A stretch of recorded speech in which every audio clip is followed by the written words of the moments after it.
Hello, this is Will here from the Good Anime Palette podcast. Before we start our episode, I would like to extend an apology to the listeners. Apparently, there has been some construction going on in the building that we're in. So, if you do hear random noises, bits and pieces, maybe some audio quality dropping in and out, it's because of the fact that we're trying to remedy any of those noises. So, if you do hear them, very, very sorry, but we hope you enjoyed the episode. So, here you go.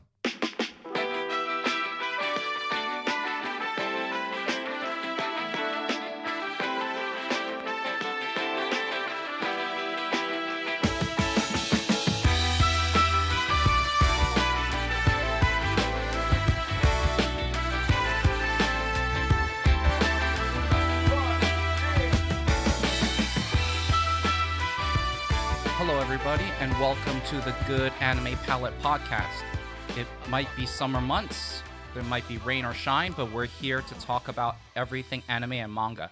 I'm your co-host, Jason. This is episode 14, and I'm joined, as always, as usual, with my co-host, Will. Well, literally, right before we recorded, I was talking about how we mentioned the weather 3 times in a row, and that's how you want to start? We're talking about the weather again? That is precisely why I wanted to start the way we did. Well, to give you your bi-weekly weather report, today it's actually decent weather in Hong Kong in the sense that it's not raining. No sun as well, so it's actually nice and cool outside, which is quite nice. You know, August usually starts signaling like the middle of summer, but Didn't they say it was going to rain really badly today? it's supposed to be raining all today, but so far the rain hasn't come down yet. It's probably going to be raining later on, but hey, whatever. We're indoors. We'll take as much sun as we can get. Yeah, we're indoors right now anyway, so the rain shouldn't affect us. Hey, I'm an introvert, and I like to stay in my room all the time, so rain or shine, it doesn't really matter. Yep, and of course, yeah, exactly. Rain or shine, you still have the GAP bros here to deliver some good discussion topics, some random news, and of course, keep you up to date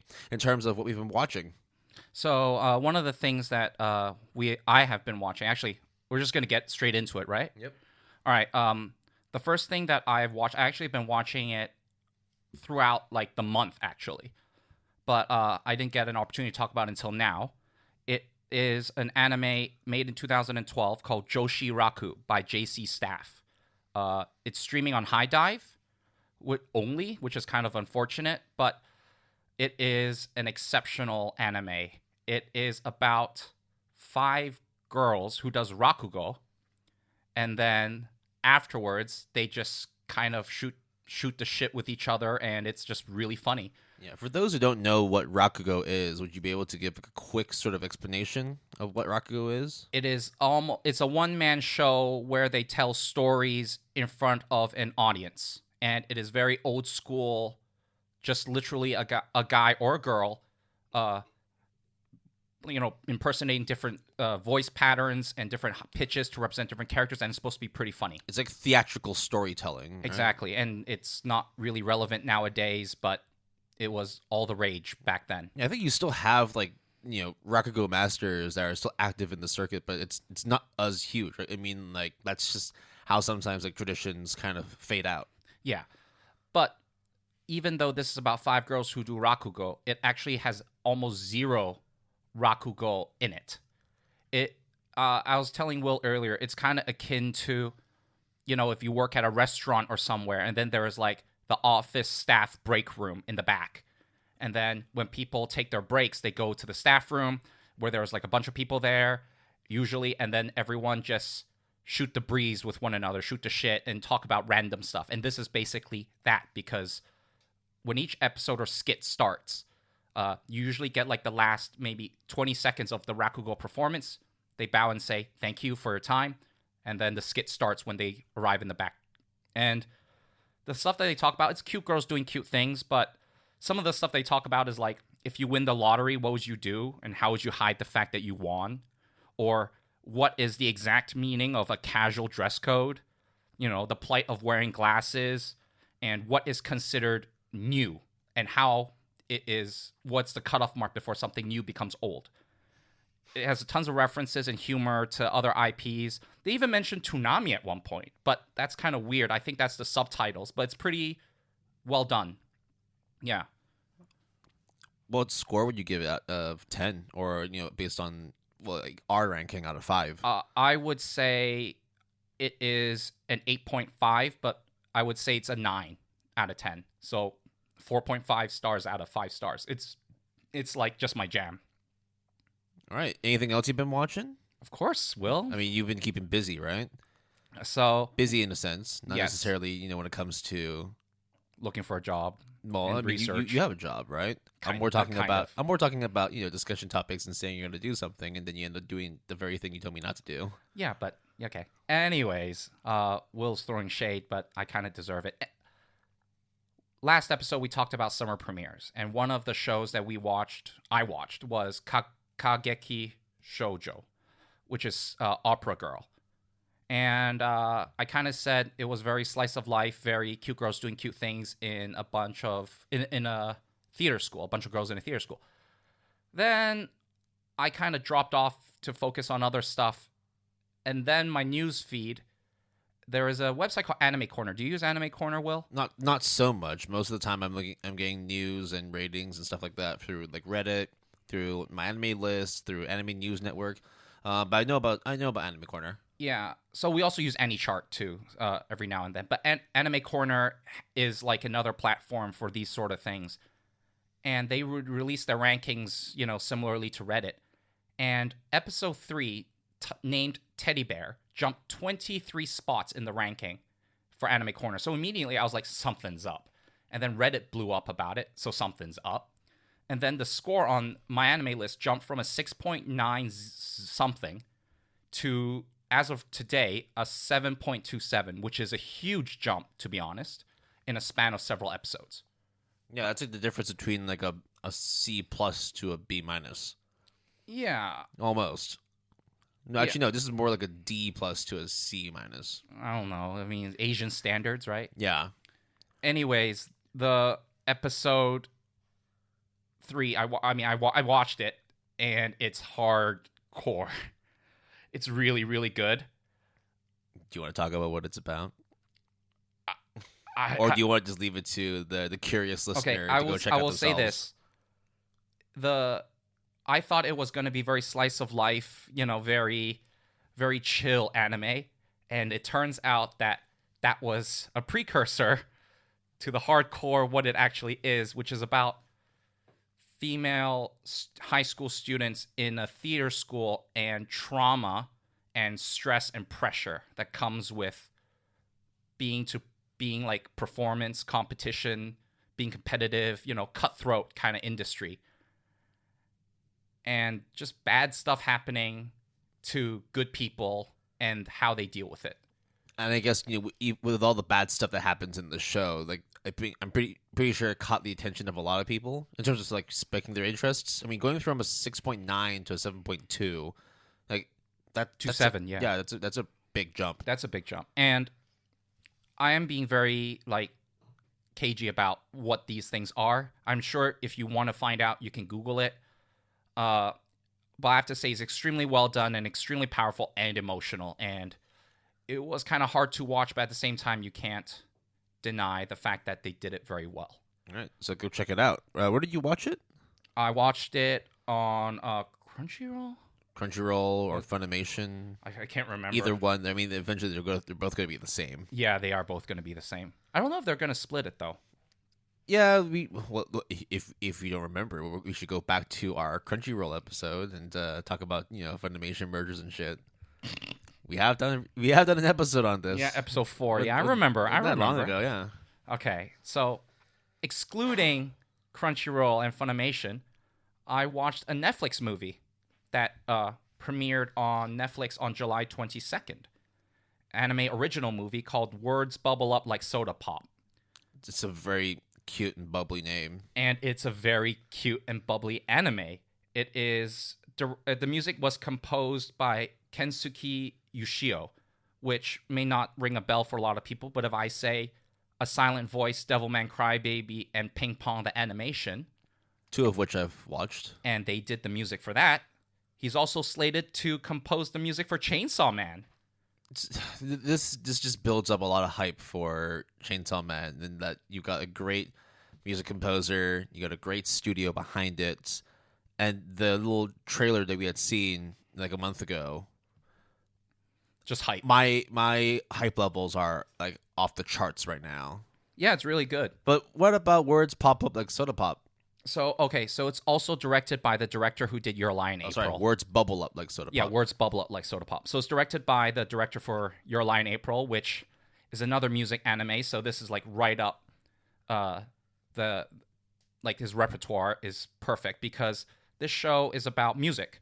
Specifically, it's about a guy and a girl, a guy being have social skills that is not quite refined, not very good, and he writes haikus and talks about a girl who is like a streamer but has certain insecurities with being a teenage girl and their relationship and their sort of adventures that takes place primarily in a shopping mall. The color palette is extremely vibrant and to the point where it's like a little almost distracting. It resembles, pop art. Yeah. It's basically pop art, the anime, in terms of looks.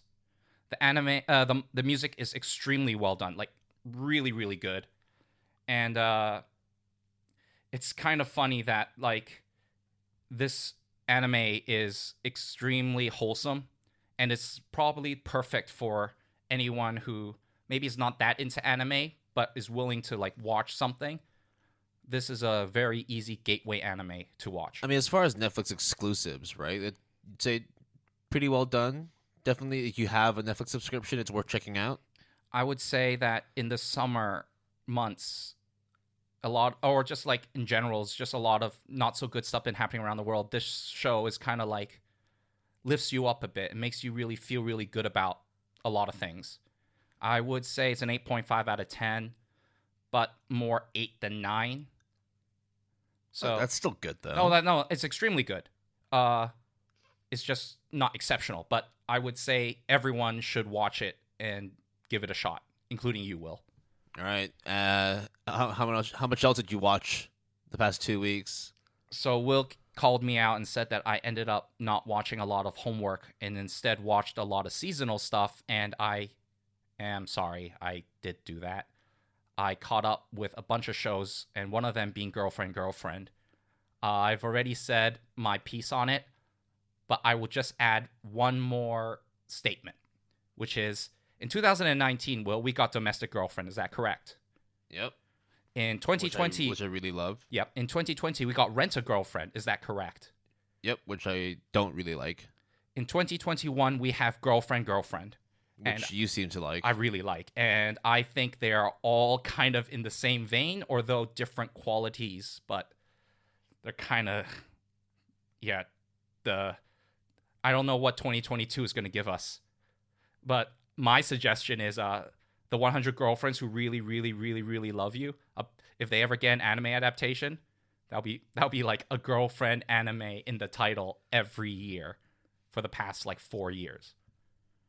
And then I dropped a bunch of shows, but nothing really much to talk about there.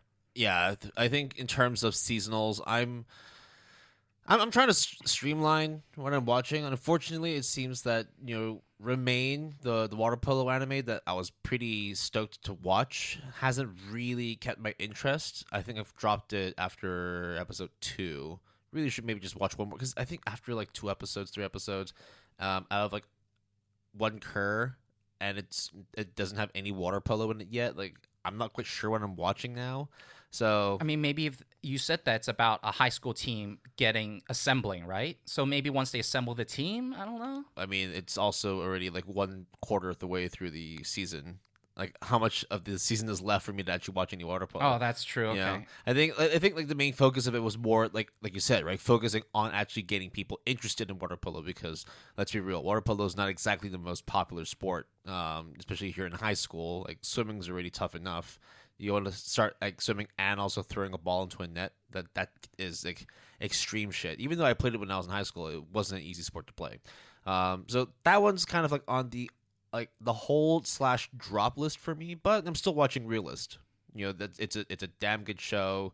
A lot of personal like favorite lines that have come out of it for me. I'm probably keep rolling with that. Black Company. Black Company, I'm putting it a bit on the back burner because there's only so many isekais I can handle at one go. Right. I mean, before That's it fair. was Jobless Reincarnation, and now it's how realist rebuilt the kingdom. Like that one is, I would say at the moment, the go-to show for me this season.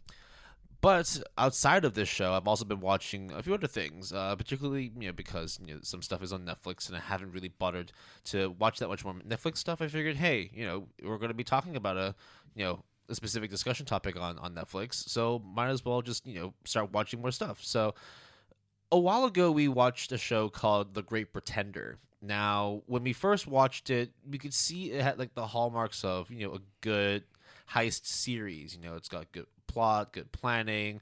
Not to mention, it was also done by Wood Studio. The music and the color palette is fantastic. The character designs are great. The voice acting is great, except when they do the English parts. That was a little bit weird. Oh, that was extremely distracting. Yeah.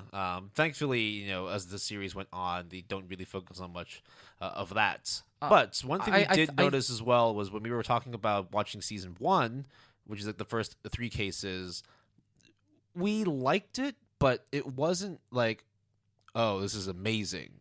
Like at the time, I think like on Mal it was an 8.4, 8.5, which is extremely high, and I didn't think it warranted something that high. I can agree it's an 8, but like I wouldn't push it so high that it's like a top 100 show, Yeah. So then I decided, you know what, like it's been a while since I watched the show. Season 2's been out for a long time. Why don't I start watching it? And it turns out that season 2 was actually pretty damn good.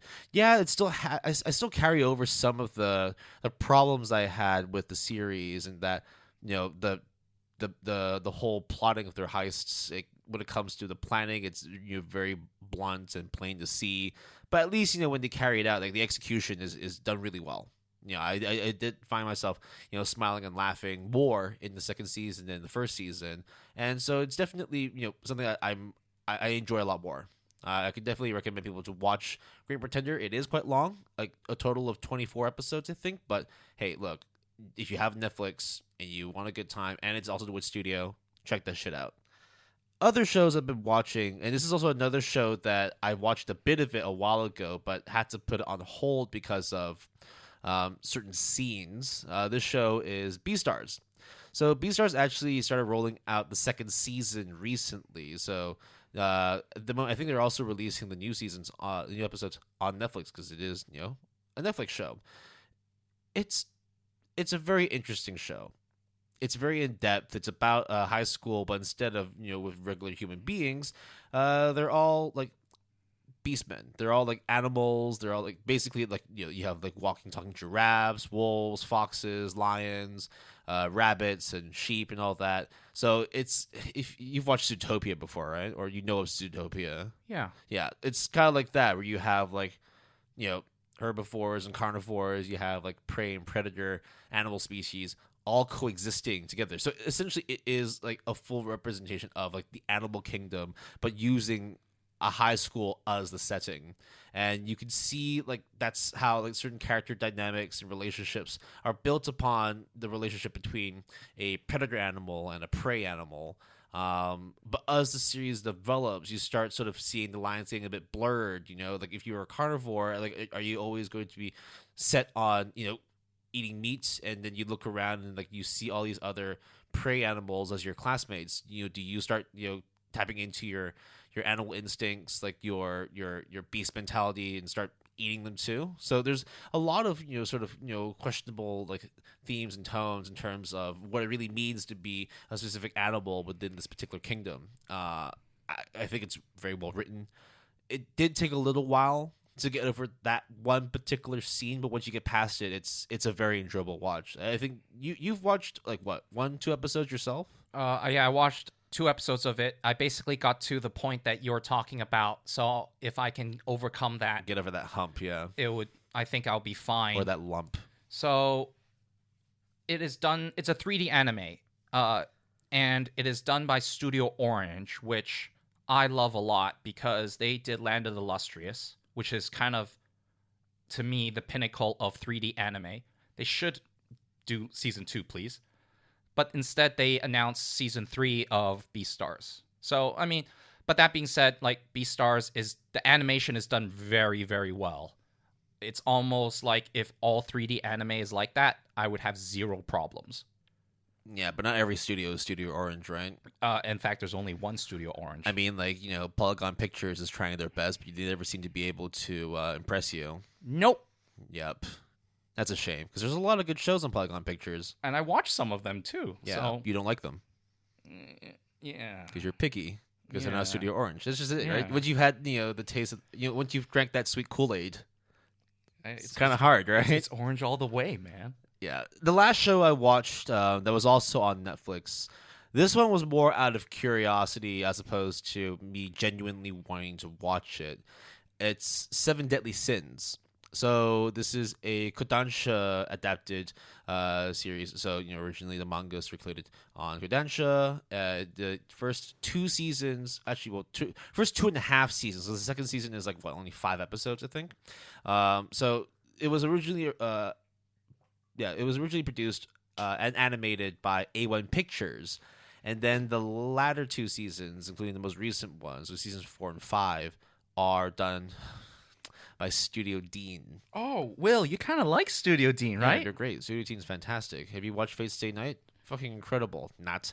So I think if anyone keeps up to date with my anime list, or even like just looking on YouTube or Reddit, there are so many memes in terms of the drop off of quality from A1 Pictures Seven Deadly Sins to Studio Dean Seven Deadly Sins. So I wasn't gonna try and watch so much that I could see the comparison. Like, just looking at the memes themselves was already enough. I just wanted to see what made this show so popular. Because it is a hugely popular show. It's got a lot of following on my anime list. The ranking itself isn't great, but popularity-wise, it is very damn high. So I thought, hey, I used to watch a lot of shonen shit. Why don't I check this out? So essentially, it follows a troop of warriors, soldiers, knights that served as the 7 deadly sins. So you have different characters. You have 7 of them, all in accordance to the specific sin they represent. So wrath, envy, greed, lust, pride, sloth, and lust. Did I say lust already? Yeah. So those 7, and so it's an interesting show in the sense that had I watched it when I was a wee lad, when I was maybe 12, 13, I probably would really enjoy the show. Except that at that time, what I was watching was Bleach and Naruto and One Piece and the occasional Dragon Ball. So that was my shonen. I can see, like, if I was 13, 12, 13 in this era of watching watching Seven Deadly Sins, yeah, I could probably get down with it. As of now, I'd say it's a good 7.5, more towards a 7 than an actual 8. But you can watch it on Netflix. All 5 seasons are on Netflix. Up to you if you want to watch anything beyond the A1 Pictures adaptation, because Studio Dean has. Look, if it's not Higurashi, I don't think there's much good like Studio Dean stuff. Okay, maybe there's like Rama Half or Rurouni Kenshin, but those things came out in like the 80s and 90s. So let's not talk about the merits of Studio Dean, and more talk about just watch A1 Picture stuff and then decide if you want to look at something that is totally not good, but you still like the Seven Deadly Sins franchise. All right. Anything else, Will? Yeah, that's about it, really. I think in terms of watching stuff, I'm still gonna try and keep up to date with seasonals, but at the moment, I think Realist is the only one that I will be actively staying on top of. The other ones, they will trickle down to the point where I start watching. I mean, for example, like, I don't know if I'm gonna keep watching Aquatope. I don't know if I'm gonna ever watch Detective Is Already Dead. That's one of the shows I dropped. So I dropped Peach Boy Riverside, I dropped The Detective Is Already Dead, and The Duke and Death and His Maid.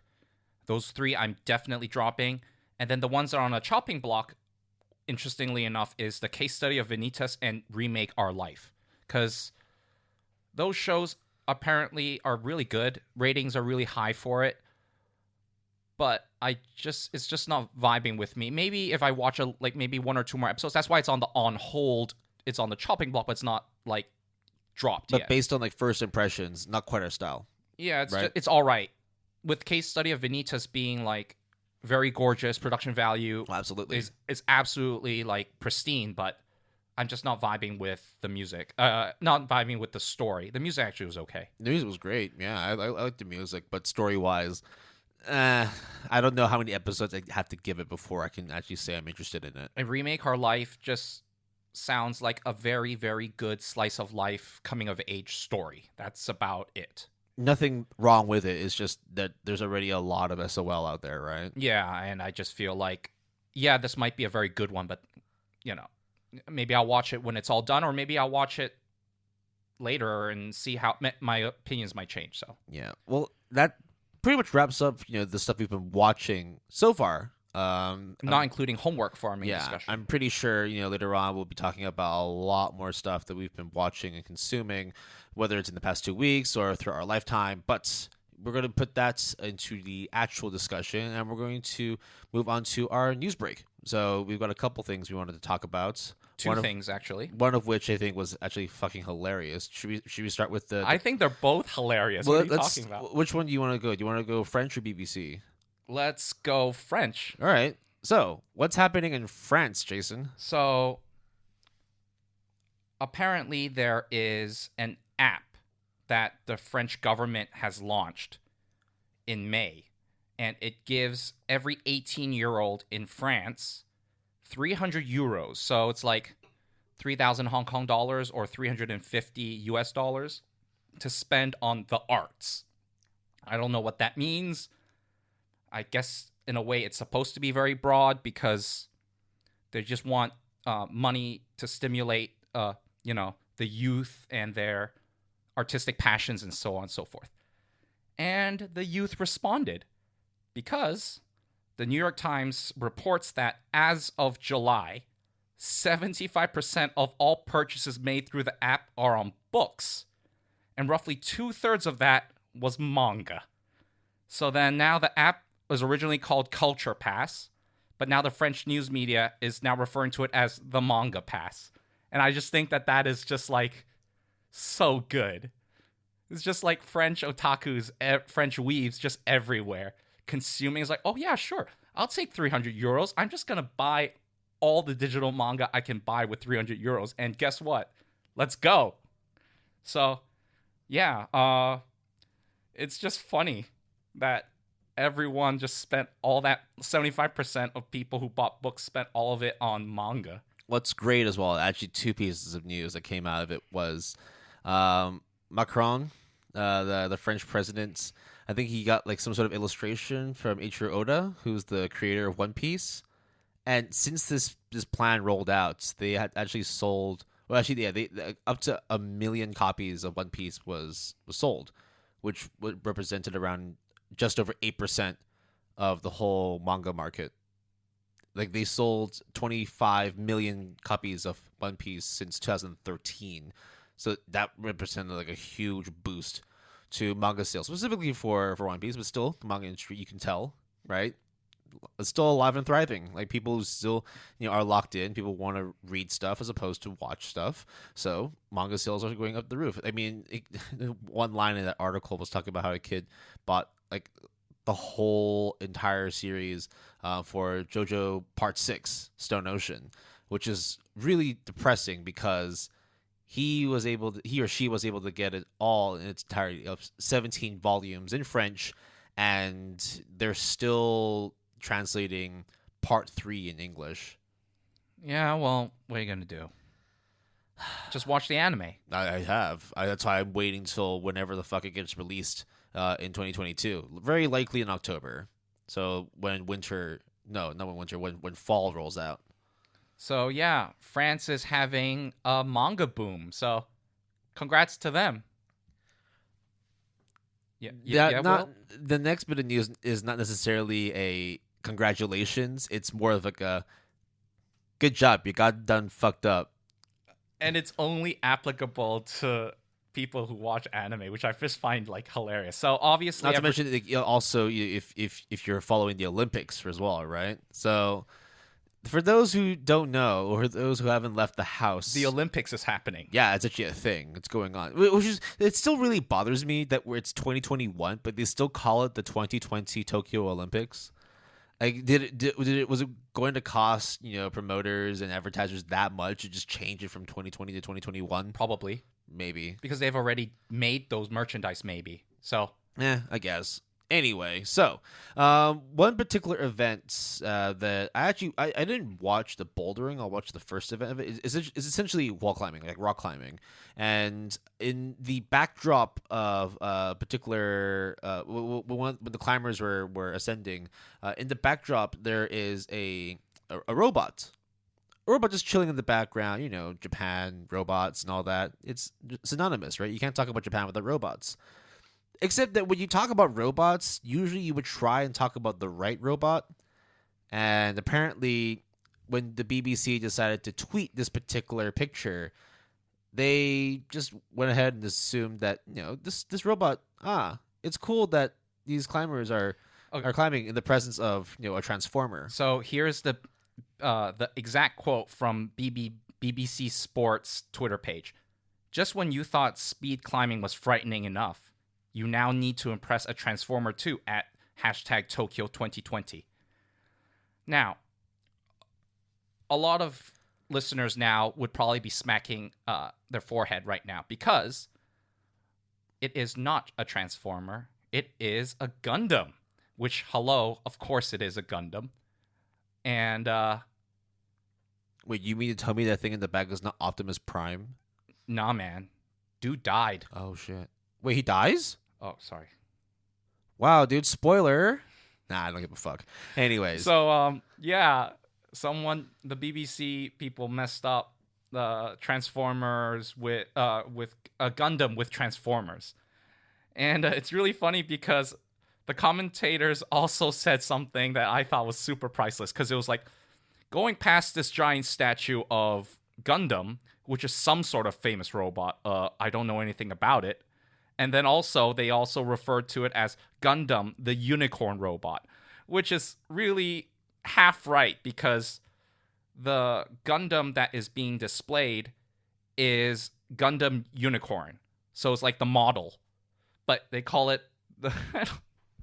It's like, man, E for effort, I guess. I mean, they tried at least, and when they rectified it as well, like in the original post they had on Twitter, it was featuring a Spanish climber, and then that's where they made the transformer quip, and then in the follow up they were like, okay, we see what we did there, but really, like, who would win, right? Would it be a transformer or would it be a Gundam? And then they had a Japanese climber in the forefront of this image, which it's just like the biggest indirect sorry. Bit on the nose. I mean, like, yeah, you all fucked up, right? Okay, I understand.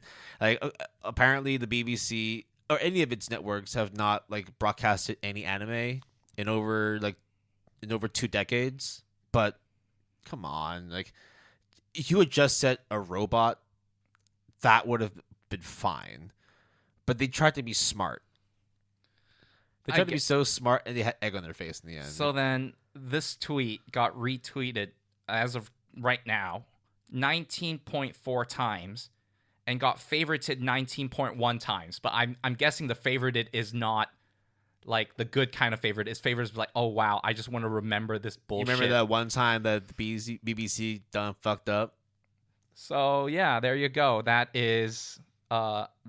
Gundam's contribution to very, very 2021 as well, where it's like, do you just assume that the robot was a transformer? It's like, oh, you didn't like think to ask if it was a Gundam instead. And then there was like a lot more memes where it's like it just starts showing like the robots like from Evangelion, from Macross, from Gundam. You're like, this is a transformer. That's a transformer. This is all transformer. News alert, they're all transformer. Oh yeah, I forgot to mention the internet descended and was having a ball with the BBC Twitter account. It was just saying stuff like, "Oh, I see. So A, B, C, D, E, O," and then they show like as Will said, the Evangelion robot. They showed like they showed Transformers and being like, "Yeah. These are all Gundams, right?" You know, like mocking them, and it's just. I love the internet sometimes when it comes to this because they just like took the piss out of everything. Like, we can give BBC Sports some slack. I figured that for them, like, they probably aren't as up to date with, modern media, which would include anime and manga. Like, again, like you said, right? E for effort. At least they tried, but when they tried to backtrack and they're like, "Oh yeah, we know we fucked up." But by the way, do you think a transformer or no? Stop talking about transformers. You fucked up the first time. Why are you like backtracking on your mistake and then bringing it back up again? So why don't you just send a tweet saying that you apologize that for this, error, and then just say that instead of trying to walk it back, but be like, but really, guys, Transformers versus Gundams, huh? And I'm just like, really? What's really funny as well is not only are people like memeing or just like like shit talking the BBC, but there are actually people that are like literally on Twitter and explaining what the difference between a transformer is and a Gundam is, where like Gundams are piloted by a human, transformers are sentient beings, or like Gundams have two eyes and a V-shaped antenna that are very easy to recognize. Like I don't think that's the point that like people are trying to make about the whole BBC gaff. I think it's just the fact that they tried to be smart and then they got caught. That's it. I just love the internet just went on town. There's a picture of a dog with a katana, and it says like, after you call my Gundam Transformers, you want peace? It's just like, oh man, it's so dumb, but I love it. Yeah. Will's just looking at all the responses. I'm just looking at them all, man. It's fantastic. Oh, did you see the one where they said that as a transformer, but then they showed a picture of the actual like electrical appliance transformer? Yeah. Oh, that's so good. There's also ones where like they put in things like from Super Saint Seiya. You remember that? Yeah, I remember that. Super old school. It's like, hey, at least they didn't put one of them Gokus in there. That'd be a real bad situation. It's like, yeah, no, like we're all like just trying to take as much of the piss out of the BBC. I was like, it's great. What was it? Like there was like a line that people say is like, oh, you can't, something like they combined Lord of the Rings, they combined Star Wars, they combined like all these well-known properties into one sentence just to tilt everyone. Yeah. It's just like that. So anyway, so we kind of went off on that, but hey, BBC Sports, you're all right. Just try to do your research. Hey, man, I guess everything is a transformer now. Yeah, man. That's it. Actually, to be fair, it's robots in disguise, man. It's actually great because like in the upcoming seasons, there's going to be a lot of new Sunrise produced like mechas, whether it's Macross or new Kyoki Senki, which is like the anime original, essentially a new Gundam. And then there's going to be more Mobile Wing Gundam stuff. There's going to be more Iron Blooded Orphans stuff as well. I mean, the Netflix released Gundam Mobile Suit Hathaway film. Yep. Which I've not I think there's watched. 3 of them, actually. 3 Hathaway films. Maybe even more than one. I think. Well, there's the one that was released like not so long ago as like the latest entry in the series. Yeah, so there's gonna be a lot more. Well, a lot more. Actually, no, not a lot more Gundam stuff. A lot more Transformers stuff. Do you think we have to do a mecha episode at one point? Nope. Okay. We can't because like we'd have to watch all the Transformer movies as well. Oh yeah, I forgot about that. Right. Because that's totally anime, right? Transformers is anime. So and then the Michael Bay stuff is the live action. So that's the end of our news segment. Will is having fun with this. Hey, BBC, if you need to be educated on your anime and manga, you can always just hit us up. Okay, we have our Twitter handle. Just let us know. We will manage your Twitter page when you decide to be smart with the anime. Or maybe just lean into it. Yeah, just accept the fact that you made a mistake and you want to learn from it. Just watch this. Like after the Olympics, you're gonna start broadcasting anime on BBC. Be like, I'm so sorry, Japan. This is let us make do by saying let's air Evangelion, and not Gundam. Or they could also air Macross, but oh man, Macross is super old. That's a whole can of worms I don't want to open. Yeah. Did you ever watch Macross? Long time ago. I did. I even played the video games that came out on PS1. Really? Yeah, dude, super old school. I love playing. It was essentially one of those like real time strategy games, but because like I only bought the games in Japanese, I had a Japanese PlayStation. I had to guess a lot of the things. I wasn't like so it's like me with Final Fantasy VII. Exactly. I wasn't privy to like start reading hiragana and katakana and figuring out what the fuck I was trying to do. So I figured, okay, this was in that position and that was in that position, so that means this and this means that. So I'm going to use this and then hopefully win, and then I don't. So I remember I discovered how to save in Final Fantasy VII. Yeah, Best discovery ever. You just tried to one-shot the game, huh? I didn't. Final Fantasy speed run. I don't know. I didn't know back then. Actually, what would be the record for a Final Fantasy 7 speed run? I don't know. I'm sure if you Google it, you'll Yeah, find so it. whoever's listening, just tweet us the info. I can't be bothered to look it up. Well, to be fair, I didn't do a speed run. I just left my PlayStation on. And then when you found out how to save it, you finally gave your PlayStation a rest. Yeah. Like you just hear in the background your PlayStation is still running. It's just like, Master, I'm tired. Please let me rest. Yeah, but you gotta keep it on, man. I Yeah. gotta play that game, man. Cloud ain't gonna save the world, man. And then the PS1 is like, okay, I get it. Okay. Yeah. So that's basically the news. Good thing this time around we have some funny shit to laugh at. BBC, keep doing what you're doing. But I have to say though, the fact that all of a sudden, like, French 18-year-olds are buying manga like through the roof is just so cool to me. Yeah, you can trust that there's going to be diehard weebs and anime manga fans out there that, will do whatever they can to profess their love for the medium. I mean, it's just like how a couple months ago when Redo of a Healer was banned in Germany, so then all the German fans decided to buy out all the Blu-rays. Yeah, I know. Yeah, like I wouldn't do it, but yeah, I'm not there. That's just the power of anime, man. Anime and manga. It lets you do things that you normally wouldn't do. Yeah, anime and manga strong. Very strong. Resilient. I mean, again, I don't like Redo of a Healer. I haven't watched a single episode. Do not. Okay. Absolutely do not. All right. So that is the end of our news segment, and we will be on to our break. Before that, Will, anything? Yeah, finally we get to talk about stuff where we've been doing a lot of homework. Hey, I did a lot of homework too. Hint, hint, hint, wink, wink. I did a lot of homework. What are you talking about? You did. Now you gotta prove it. Oh, you're gonna call me out on that? Yeah. Fine. Fine. As we call you out. Prove yourself, Fluffy Senpai. Yeah, okay. All right. Fine. We're going to go over our break, and then we're going to go diffuse the situation and come back with a nice nitty-gritty topic to talk about. We'll catch you in a bit. Later.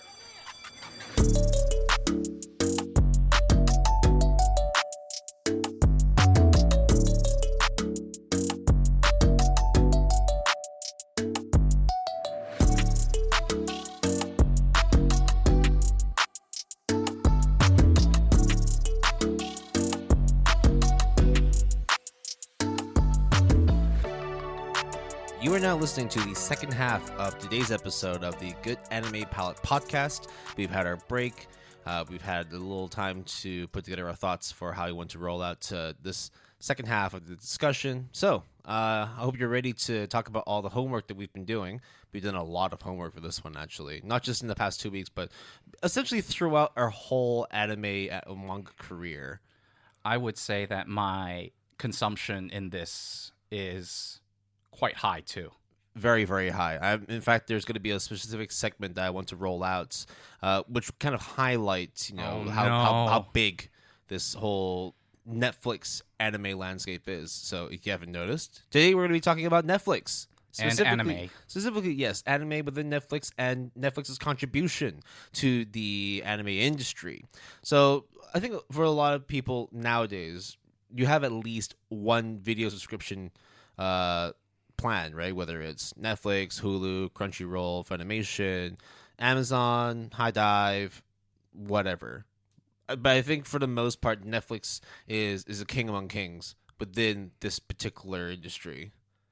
And so I think what we really wanted to talk about, was not just, what Netflix is, why we have Netflix, but more using Netflix as a platform to consume anime and what it's done in the grander scheme of things, whether it comes down to partnerships or coordination for production, serializing or licensing certain series, and what the future holds for anime within Netflix and how Netflix can grow that particular industry.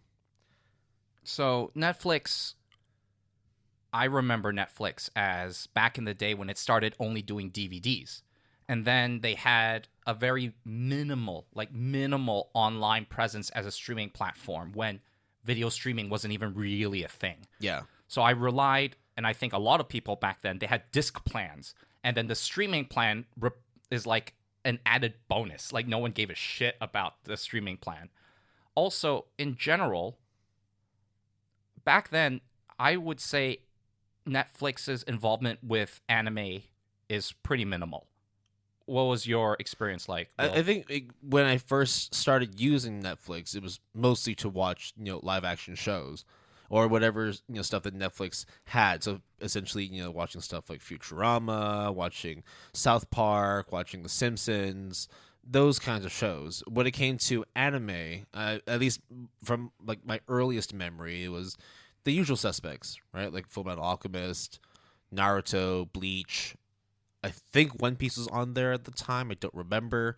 But yeah, I think it was like stuff that I had already watched when I was a kid because of the fact that, growing up, I think that was just basically it. Before streaming, a lot of times you would just have dedicated TV channels that would broadcast anime. It's like in Hong Kong, we had Animax.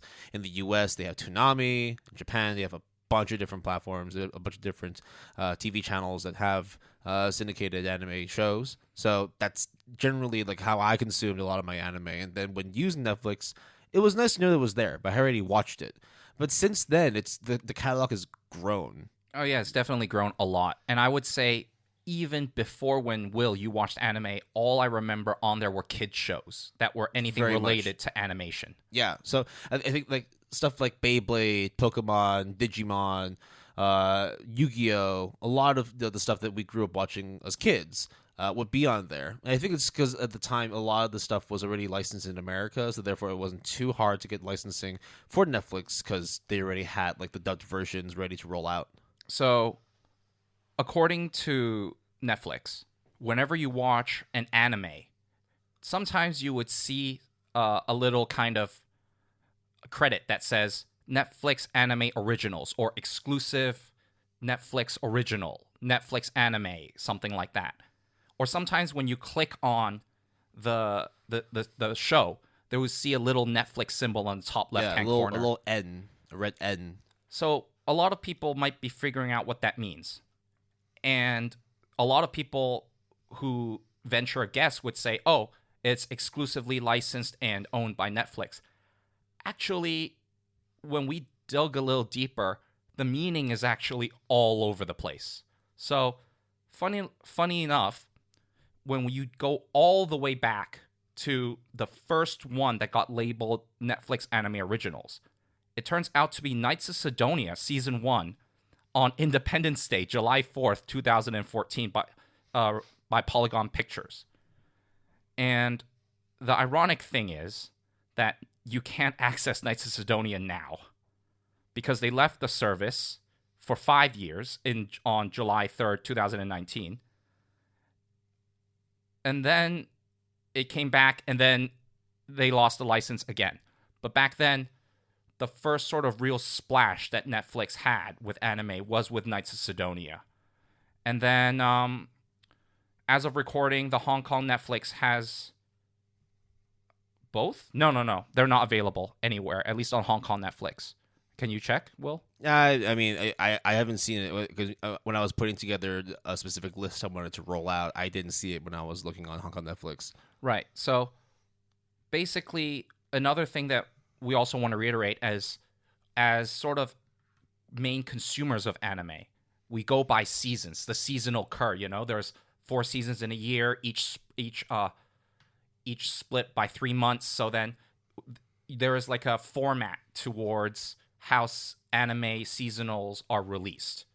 We talk about it all the time. And if you are a hardcore or even, beyond a casual anime fan, you would know of this. But Netflix doesn't follow that. Very rarely they do. If it's a big show, like for instance, if it's like Jujutsu Kaisen, or if it's like Demon Slayer, My Hero Academia, even Haikyuu, if it's like they'll release it, but usually it's like a couple days afterwards. So if released on a Saturday, it'll show up on Netflix on a Wednesday or a Thursday, something like that. But for the most part, anything that's airing as a seasonal anime, like for example, like whatever's rolling out this season, you're not going to see it on Netflix until after the season is over, at the very least. Tends to be like at least 6 to 12 months after or something. Like for instance, like Jujutsu Kaisen, it didn't get on Netflix until like half a year later, I think. I mean, Horimiya right now is on Hong Kong Netflix, so that was relatively fast. But what also I was trying to say that Netflix does not follow the typical seasonal anime cycle is they're exclusive, so to speak. Also, they just release it when they want, where they want, however they want. It just depends on what licenses they get, right? Like one show that you watched, I think, was Teasing Takagi-san, Yes. right? So season 1 is exclusively on Crunchyroll, but season 2 is on Netflix. Exclusively. So it's kind of like that weird situation where it's like, well, we can't buy the rights from Crunchyroll because they already have that locked in, but they don't have the rights for season 2. So why don't we go ahead and pick it up? So it kind of proves like a weird situation where like you want to watch all of Takagi, but you only have Netflix or you only have Crunchyroll. Like, what do you end up doing? So when it comes towards the label and definition of Netflix original anime, it is extremely confusing because, for example, in June 2019, Netflix announced that it now holds the exclusive international streaming license for Neon Genesis Evangelion. And then the series was labeled as a Netflix original. Now, if you know your anime history, Netflix did not make Neon Genesis Evangelion. No. In fact, Neon Genesis Evangelion predates Netflix as a service. But the freshly produced English dub is new, and Netflix produced it. So then, therefore, they had the rights to call it a Netflix original. So most of these series that listed as Netflix original anime are neither produced nor owned by Netflix.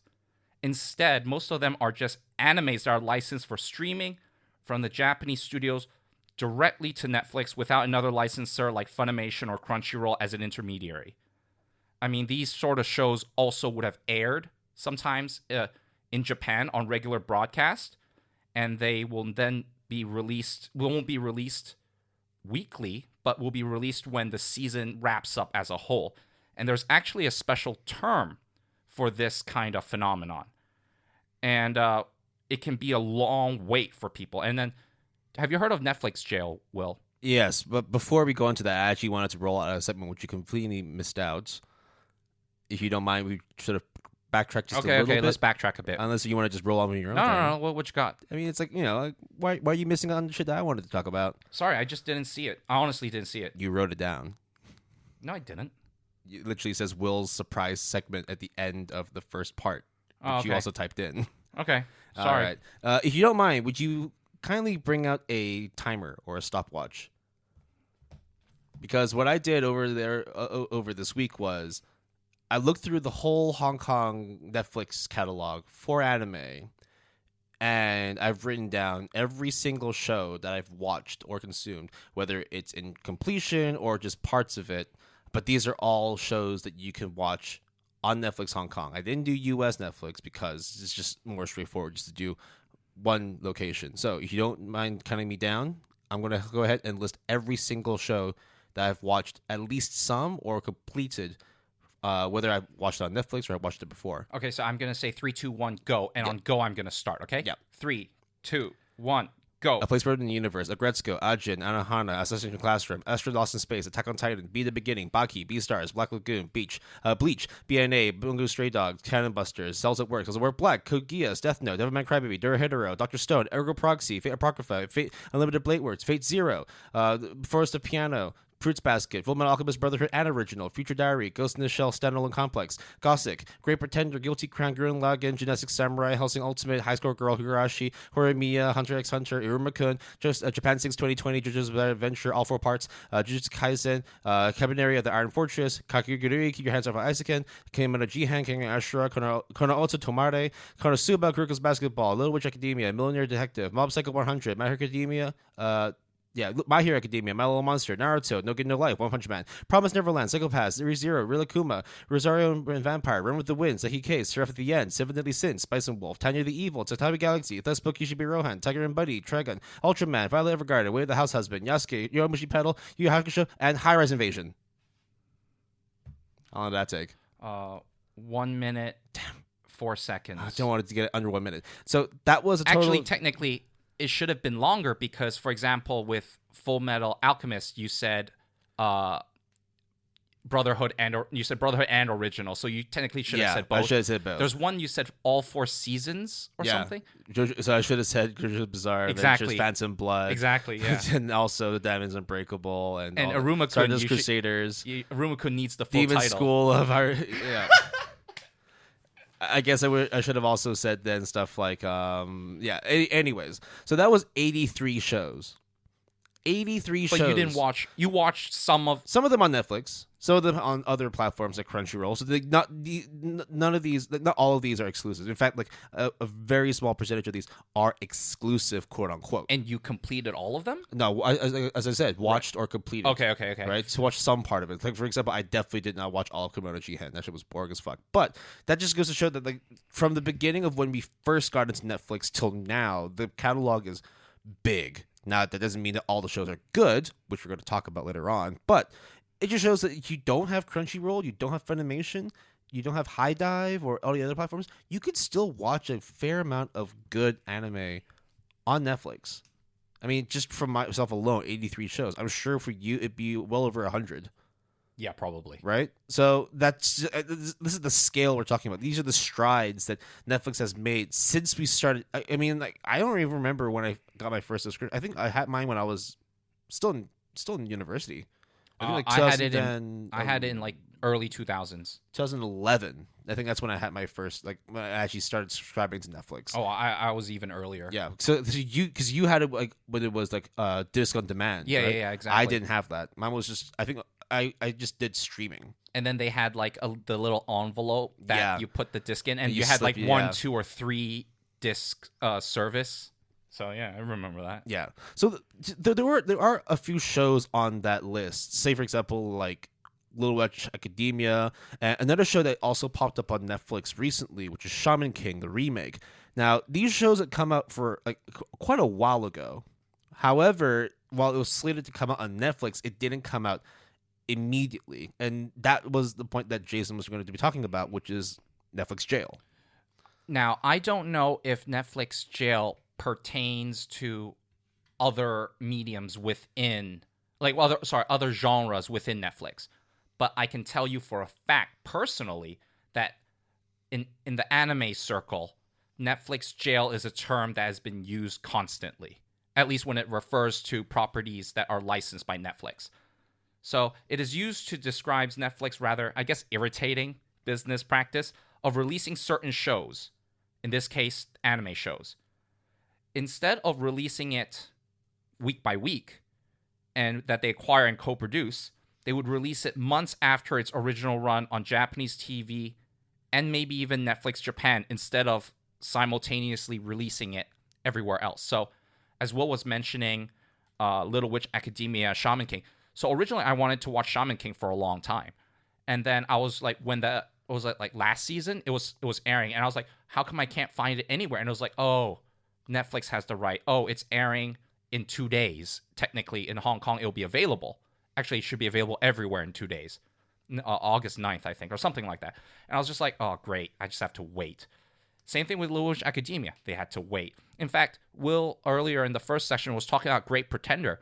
Will and I and another friend watched Great Pretender all the way till the end of season 1, or what was released. Yeah, part 1 or season 1 or whatever you want to call it. And then we're like, okay, cool. When is the season 2 available? Oh, it technically finished airing according to Wikipedia. No, it is on the Japanese original run. It's available, but you won't get it until after the final episode has been released, which is like 6 months later or something like that. It took a while, and that was pretty much the major reason why we put that shit on hold. Yeah. And like after, like when you wait that long after watching the first part, it's kind of like it's the hype train, right? You want to keep that momentum going, but when you have to wait that long to carry on the next part, you lose interest. And this is the part where I think a lot of people try to figure out why Netflix does Netflix jail. And of course, Netflix as a platform, when they hold the license, they can do whatever the fuck they want. But what ends up happening for a lot of people, actually, is that they seek other means to watch the show. Yeah, so whether it's going to a different platform, or in some, actually, no, quite a lot of cases, people then turn to illegal streaming. So we don't condone that, but it just goes to show that if these weren't, locked behind a Netflix jail, as they say, people are willing to watch it on a week-by-week basis. So, I don't know. It sounds like they're losing customers, but on the other hand, if you're the type of person that would follow it week by week, and you'll hear us talking about this sentiment time and time again within this episode. Netflix kind of is not for hardcore anime fans like us. Yeah, I think they do it specifically for anime as well, because like you talk about other shows on Netflix, like their live action stuff, right? Like Atypical, like Narcos, Stranger Things, and all that, Snowpiercer. They all come out in bulk with the purpose of you sitting down and binging those episodes over like 2-3 days. You know, I think that's kind of, you know, when we're talking about watching stuff on Netflix, whether it's anime or whether it's live action, it kind of promotes that culture of binging. So binging is something that is rather odd for the seasonal anime watcher, because a seasonal anime watcher by definition watches everything week by week, have the latest episode available week by week, simultaneous broadcasting in Japan and around the world at the same time. Yeah, I remember when we were kids once, right? We would watch stuff like Dragon Ball or Slam Dunk or Pokemon, or, you know, any sort of like other, like, I mean, I remember when I was a kid and I watching stuff like Futurama, right? But those things came out weekly. Or, you know, when the season ended and they started rolling out physical media, whether it's Blu-rays or DVDs, you bought that stuff and you could watch it whenever you wanted. Now, because of the way streaming works and having stuff either unloaded in one go or having everything come out, you know, week by week, there are more options for you to either choose to watch stuff weekly or just crush that shit in like a matter of like days. Kind of like what I did with Haikyuu and watching 60 episodes over 3 days, which is tiring. But was well worth it, right? You can do it, right? You have the ability to do it now. Like, you can binge all of Demon Slayer, you can binge all of Fullmetal Alchemist. You can. You don't have to, but you can. You don't have to sit there and wait week to week to week to watch some stuff. That, granted, that's not the case for every show. Stuff that's still like broadcasting, you know, live in Japan still follows a very strict like weekly basis. So you're not going to start binging the final season of Attack on Titan when they're still doing it week by week in Japan. Yeah. Right? It's just certain shows, certain cases, especially stuff that's been released like years beforehand. Like, so you can watch all 500 episodes of Naruto Shippuden if you wanted, but, you know, that's because that shit came out like 2-3 years ago. Now, for myself, and I would presume a lot of seasonal anime watchers, this kind of binge culture, I think I'm perfectly fine with that, but it also poses interesting challenges.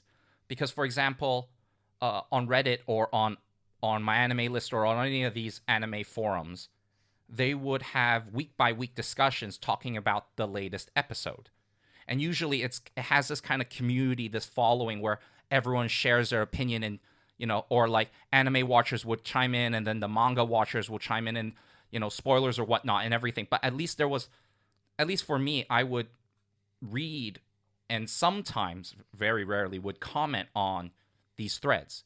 But it felt like I was part of something with a lot of people. Yeah, I think that when it comes to these sort of weekly forums, weekly discussion boards, if you are as hardcore as you want to be for these specific shows or specific like comics or manga, you would usually be on like a similar playing field in which everybody watched up to episode 11 or episode 12 or whatever. Whereas when it comes to binging a show, you can go on a discussion forum and there's already forum posts about what the whole show is about when you haven't even started yet. So some people try to tackle this by having Reddit do one season as one thread, or they release each episode as a separate thread but all at once because they all got released at the same time.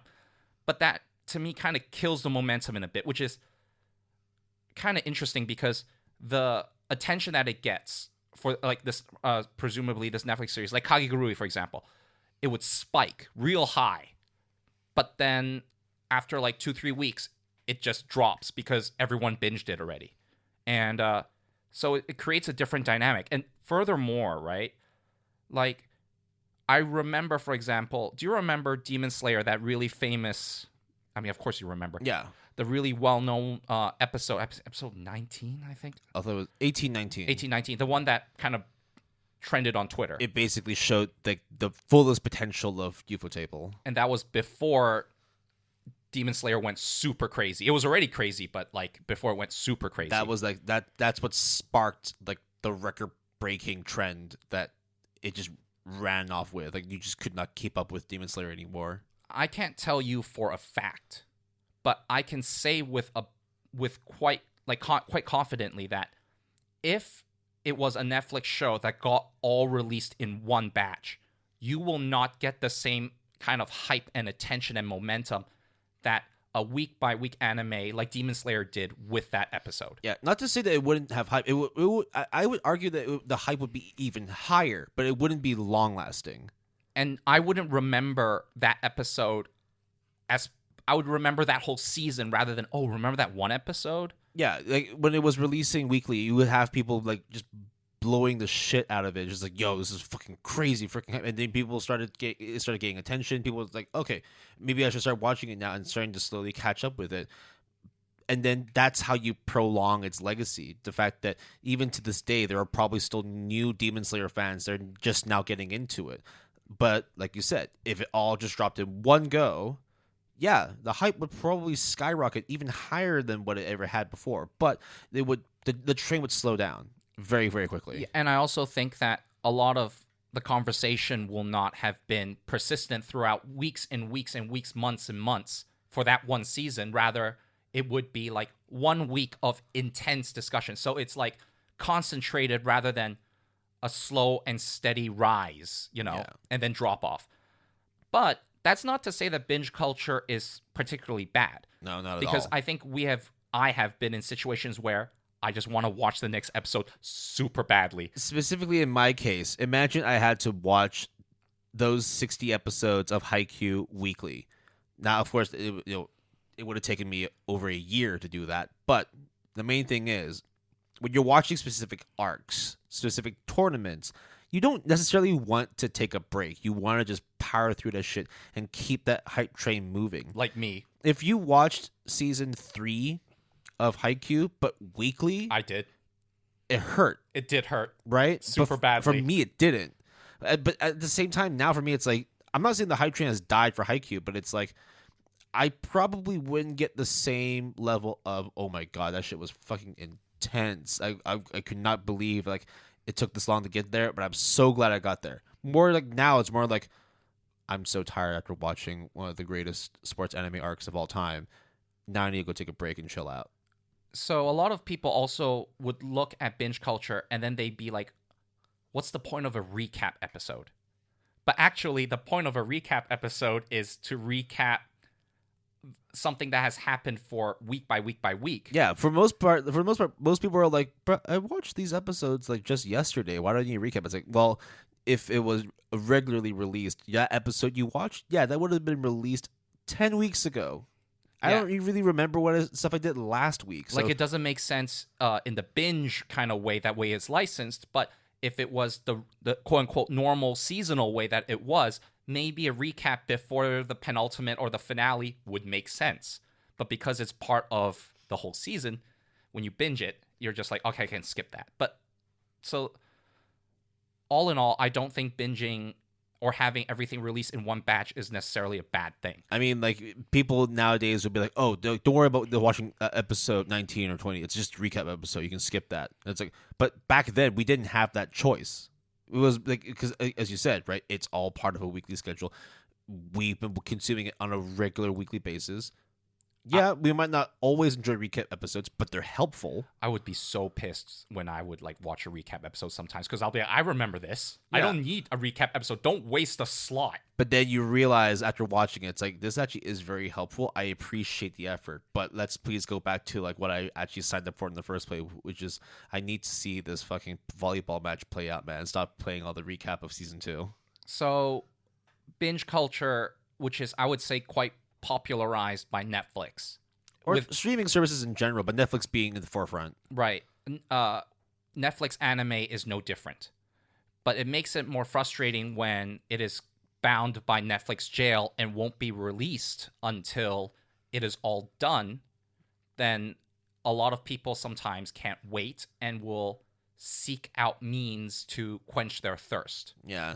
but as I mentioned earlier, right, there are some shows that kind of alleviate that a little bit. Like My Hero Academia, like Attack on Titan, where they do it's kind of simulcast, but not really. So it's like they release it several days after the simultaneous casting. Yeah, but you would still be able to watch it as soon as possible, as opposed to waiting for the whole thing to end and then having all the episodes put onto Netflix in one go. Right, like on a weekly basis. Yeah. So, that is not to say that, though, Netflix is just license out anime, produces anime.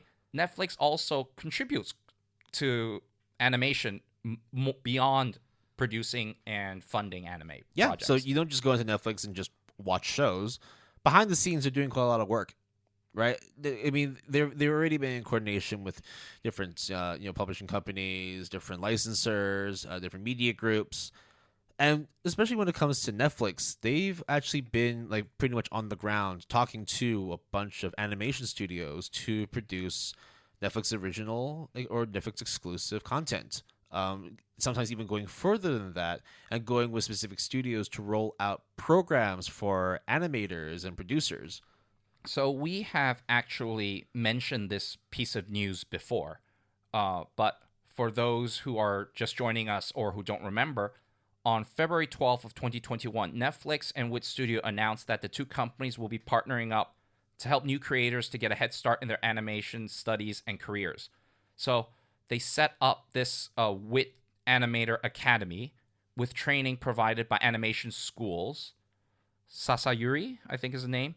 And Netflix covering the cost of tuition and living expenses for 10 people for learning how to animate anime.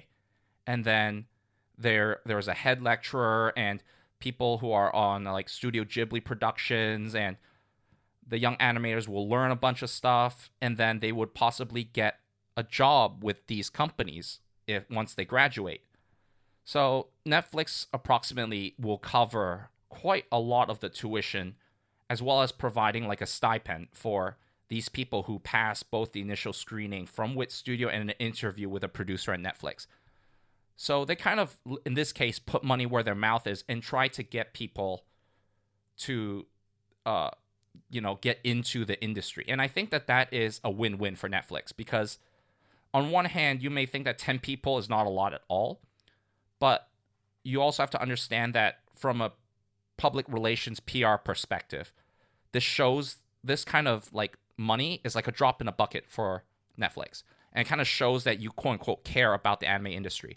And then just because it starts off as 10 doesn't mean you can't, increase it to 50 to 100 and so on and so forth, And it's not just limited to people in Japan. Oh, no, it is people in Japan, but you don't have to be Japanese or like a Japanese citizen, right? Oh, yeah, exactly. And for someone who, if you want to work in Japan long term, before, like the easiest way, but actually the only way for a while was just to teach English. And even then it is not the best life ever. Because you teach English 2 years, 3 years, the school program decides it doesn't need to continue anymore, and then what do you have left, right? Go to another school.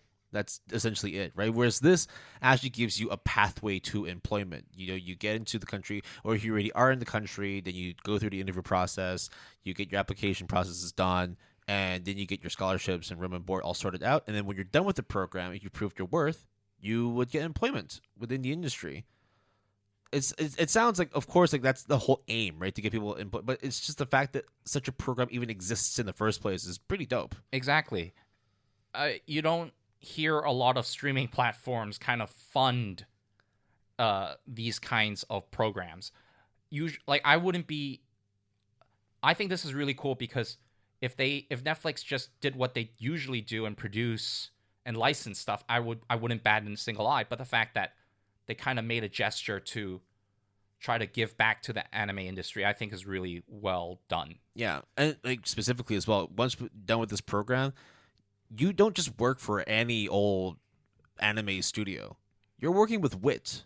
Not just that, but you also have the opportunity to work with its parent company, Production IG, to work on anime content for the year. Now, again, does this mean it's going to be a permanent contract? No, who knows? It could go to that stage, but at the very least, it gives you the opportunity to work at some of the biggest names within the anime industry and prove your worth, show your skill sets, and also pick up new things. It's an opportunity that I think for any young aspiring animator who wants to work in Japan, this is a clear pathway. It's So, very competitive, but it's a clear pathway. so you might say that then Netflix and Japan are kind of tight, right? Yeah, no, dude, like this new Netflix anime studio collaboration. They got a bunch of anime out now, dude. They got Attack on Titan and Demon Slayer on their catalog, right? They gotta be like the biggest thing in Japan. Actually, no. What do you mean? You see, Netflix is a super popular streaming service internationally, for us and people in the West, everyone. For sure in the West, I think. According to like some data from Statistica, they found that for around 40 to 46% of households in North America had Netflix subscriptions. It's a fucking big market share. But as of 2020, only 3.3 million subscribers are in Japan out of approximately 53 million households, so roughly 6%. So comparatively speaking, 40 something to 6 is. And I think like Japan has always been like a tougher market for international businesses to penetrate because this is no slight on Japan either. But with Japan, like they're very specific with the things they like. They're very passionate and intense about their hobbies, but that doesn't necessarily mean that everyone can just jump into the game and start promoting whatever show or whatever product that they want the Japanese people to fall in love with. No, like for them, the Japanese people are very dedicated to their craft. They're very dedicated to just trying to understand where the passions lie for certain things and then investing in it. And one thing I think that holds Netflix back when it comes to popularity in Japan is because of the fact that it doesn't have a lot of Japanese content, right? A lot of the stuff that you do have, like for example, like Tidying Up with Mary Kondo or over that dating reality show, Terrace House, they're way more popular overseas than they are in Japan. I mean, we talked about Masaki Yuasa and Devilman Crybaby. And I think there was a rough statistic, like 90% or some absurd, disproportionate percent of people who like and watch Devilman Crybaby are outside of Japan. Now, granted, the show itself is fantastic, right? But then when you think about how many people in Japan actually have a Netflix subscription and the fact that Devilman Crybaby isn't accessible anywhere else but on Netflix, like, it goes to show, like, if no one in Japan's watching it, then it makes sense why it doesn't have much market share. Yeah, for sure. I mean, I'm part of the 90% that watched it outside of Japan. Fucking loved it. But that therein lies, like, not really a problem, but like a very, very apparent fact that Netflix does very well overseas, but not as much in Japan. Yeah. So, and right now Netflix is like starting to lose subscribers as well. So yeah, I think that one's like an entirely sort of different reason, but it's still like a cause for concern for Netflix. As in case you haven't noticed, COVID's still a thing. COVID's still running around. And over the past 2 quarters, Netflix has actually been losing subscribers. Now, so they still have a net gain of subscribers, but they actually managed to lose over 400,000 subscribers in the U.S. and Canada, and they're expected to have weaker forecasts moving forward later on in the year. So for subscribers, okay, fine, right?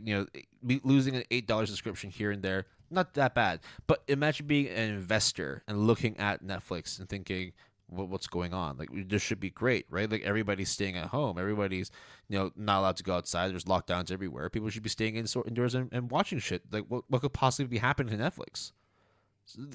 Actually, there's quite a few things that could be happening, because if you're losing subscribers, you have to think about how many people start off COVID with a Netflix subscription, people who started off by signing up to Netflix, and then now with things starting to open up a bit globally, like COVID still exists, but most people are now able to go outside, lockdowns are getting lifted. Maybe you don't need to stay indoors and just binge Netflix anymore. Or maybe you're just watched everything on Netflix and you don't need to keep using the service anymore. That in itself is another issue that Netflix might have. So the execs at Netflix, when writing letters to their shareholders to explain the situation, they mentioned that net gain, they still managed to gain over 1.5 million subscribers, but because of the losses, because of the people that have unsubscribed to Netflix, it does mean that growth overall has become kind of lumpy. I mean, they use literally the words that COVID has created some lumpiness in their membership growth. And this comes at a time when other streaming platforms and other big media corporations have started announcing not just acquisitions but mergers as well. So, for example, we talked way earlier ago with like the whole Sony Funimation Crunchyroll thing. There's also now Warner Media and Discovery in May when they were talking about plans to merge. Also in May, Amazon announced that it would be buying MGM for I think around $8.6 billion. But throughout this whole time, Netflix hasn't really discussed plans to merge or to acquire anything. In fact, it's still very much like siloed as its own rogue streaming platform. And maybe it's just a testament to how big Netflix is. It just doesn't see opportunities to merge anywhere else to help it grow. But it should still cause some concern when you're losing your percentage of your data of your subscriber base every quarter, to the point where that growth is slowly starting to stunt. I think another problem, going back to anime specifically, is licensing. I think licensing is a very big problem that not only streaming platforms face, but consumers face as well. Because the reality of streaming services is that licensing determines what shows you can have on your platform. And sometimes you lose the license due to negotiations, and TV series and movies come and go. And for example, different regions will have different availabilities, different catalogs, because you can only get the rights to certain region or not. So that's why, having a VPN sometimes would be very helpful because you can access shows that you can't even on the same platform just because you're not in that location. There is one caveat, though, in that Netflix recently has actually been looking to crack down users who do use VPN to access their catalogs from different countries.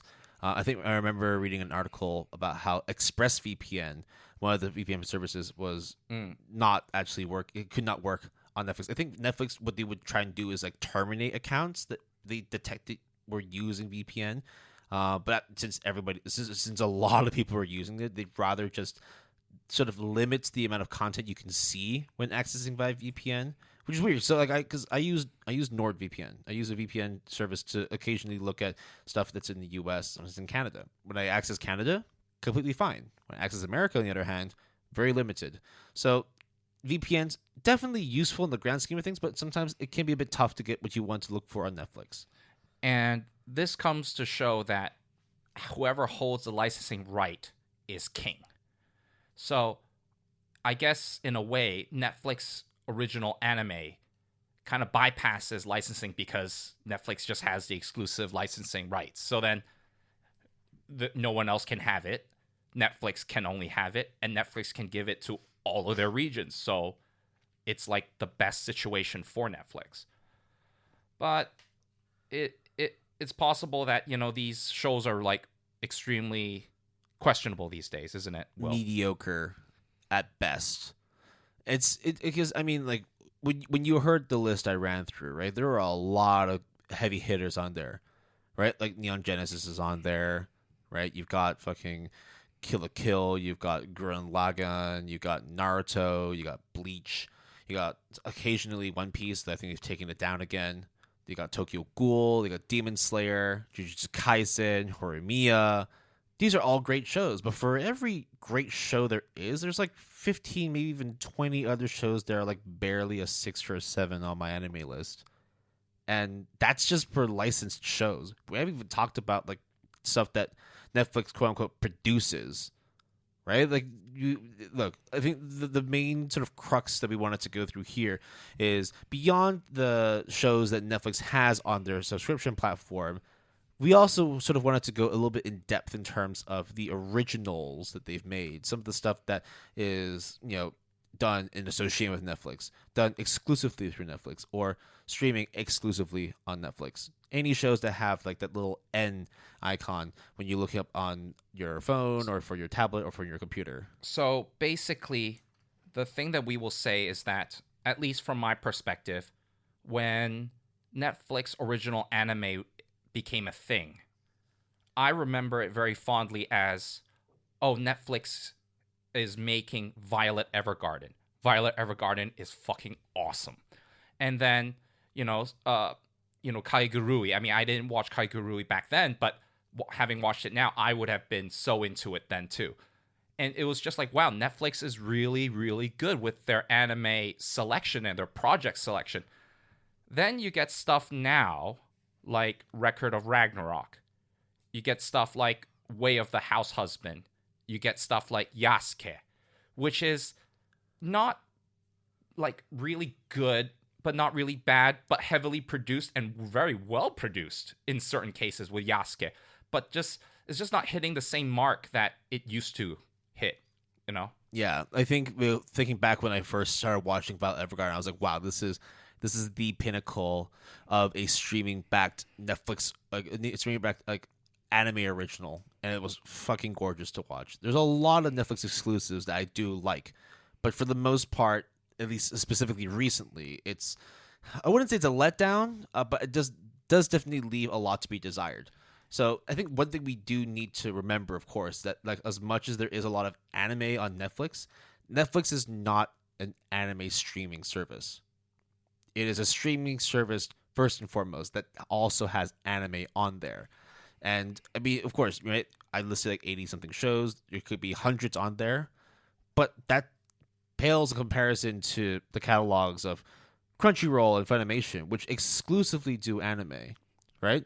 So for them, like, if you have a subscription to those platforms, you're doing it because you're looking for anime content. Yeah, and that's why Crunchyroll and Funimation are heavily invested in the seasonal week-to-week anime cycle, because their user base are anime fans that yearn for that kind of consumption. That's what they're going for. Whereas with Netflix, I would say that some of their stuff, Netflix exclusives, are great, but a lot of their stuff, like, I would have consumed on Crunchyroll, Funimation, High Dive, Amazon, all this other like accounts that I have, and I'll access them through my VPN or other stuff like that. So it's funny. I will end it on this note, which is, of course, Netflix is a service for all mediums, not just anime. But I would say Netflix is kind of akin to Nintendo, because Nintendo exclusives. So Nintendo exclusives are like really, really good. Netflix exclusives, not as good. But I keep my Netflix subscription mainly because of watching the other stuff that are not anime based, and occasionally watching Netflix exclusives. Whereas the stuff that are on there, the non-exclusives, I would consume them elsewhere. And it just so happens I have a Netflix subscription sometimes, and it works out. I mean, it's actually pretty cool that you use the video game analogy, because like if we're talking to the gamers out there who have console games, it's kind of like growing up either with like an Xbox or a PlayStation, but you had either one, and then you also had like a Nintendo console to go along with it, whether it was the N64, whether it was the GameCube, the Wii U. If anyone had the Wii U, please let me know, because I've never seen one at all. In real Wait, life. I have one. Oh, really? Did you actually play it though? Yeah.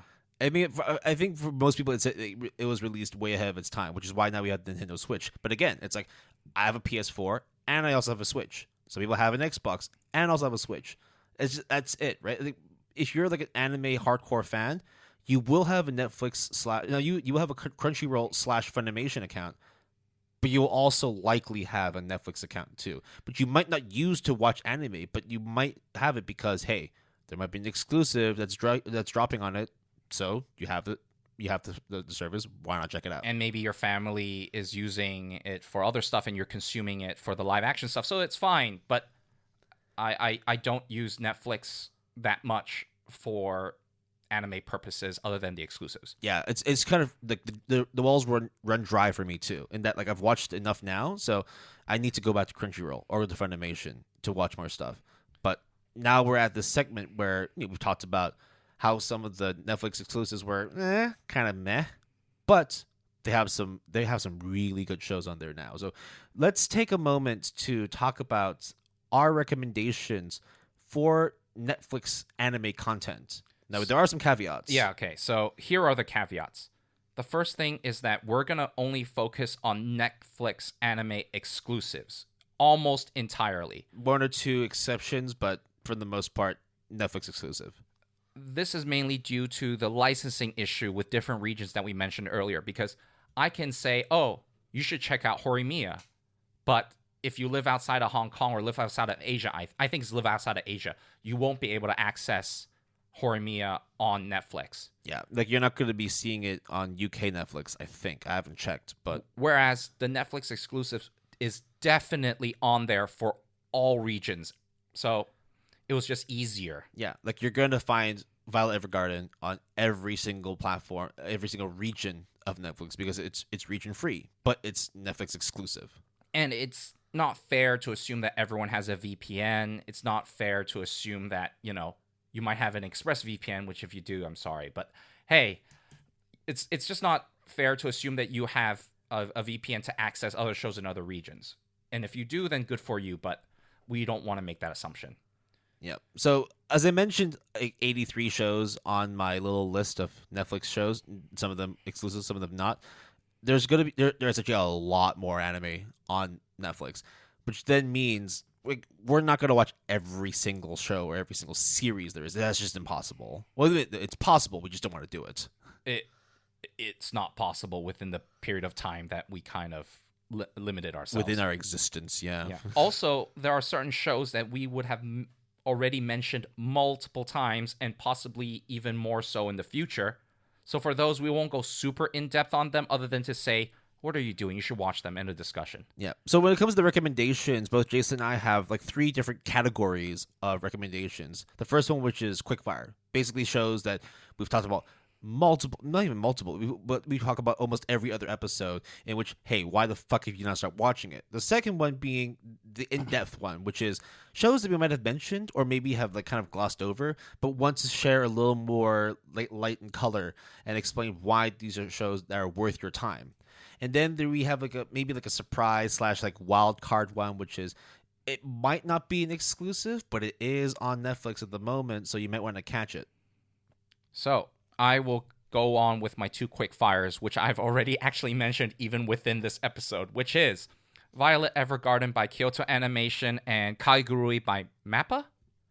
They are both extremely... Oh, that was Maha? MAPPA, I thought. One of the M's, basically. Oh, Jesus. Oh, shit. Okay, anyways. Violet Evergarden and Kaigurui is extremely well made, extremely well produced. Anime, especially with Violet Evergarden, is fantastic.